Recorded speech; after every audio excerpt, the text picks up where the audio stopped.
మన కమ్యూనిస్ట్ మిత్రుడు కేరళలో అత్యధిక అక్షరాస్యత ప్రతి ఒక్కళ్ళు చదువుకున్నోళ్ళే అక్కడ బోలెడన్ని అవకాశాలు ఉంటాయి అది ఇది అంటే నేను చెప్పా.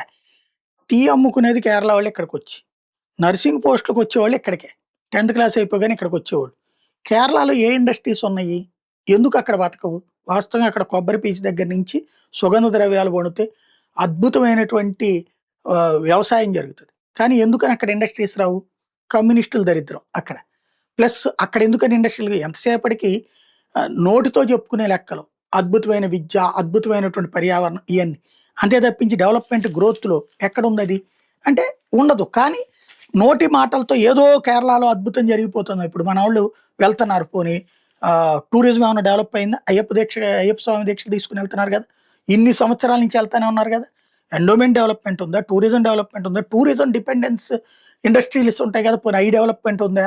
కనీసం పోనీ గీటల్స్ డెవలప్‌మెంట్ ఉందా? ఏమీ లేని దరిద్రం ఉంటే గొప్పగా ఇక్కడ మనం మాటలు చెప్పుకోవడం వరకే పరిమితం అవుతుంటది. కమ్యూనిస్టుల మీద విశ్వాసం కోల్పోయింది అక్కడే. కమ్యూనిస్టుల పేర్లు ఊరికిన సొల్లి కబుర్లు చెప్తారు. మనోళ్ళందరూ పేదోళ్ళు కూడా ఈ కమ్యూనిస్ట్ పార్టీల్లో ఉన్నటువంటి పేద కార్మికులు కూడా ఈ అయ్యప్ప దీక్షలకు పోతా ఉంటారు. ఆ పోయినప్పుడు చూసిన తర్వాత మనోళ్ళు చెప్తున్న సొల్లి కబుర్లు అనుకున్నాకనే ఆగిపోయిందనమాట. ఇప్పుడు కేరళలో రాజీవ్ చంద్రశేఖరన్ రైట్ చేసినటువంటి పాయింట్లు.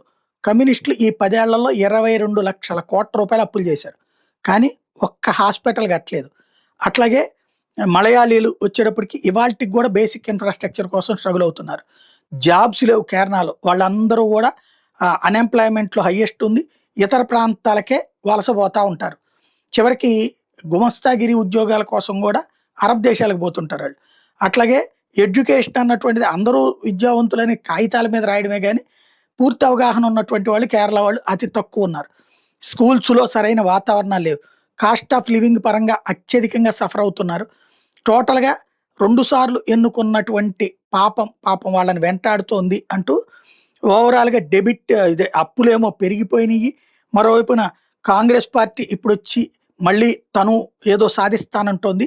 లూటీ చేయడానికి ముందుకొస్తోందన్నటువంటి విమర్శలు చేసుకొచ్చారు.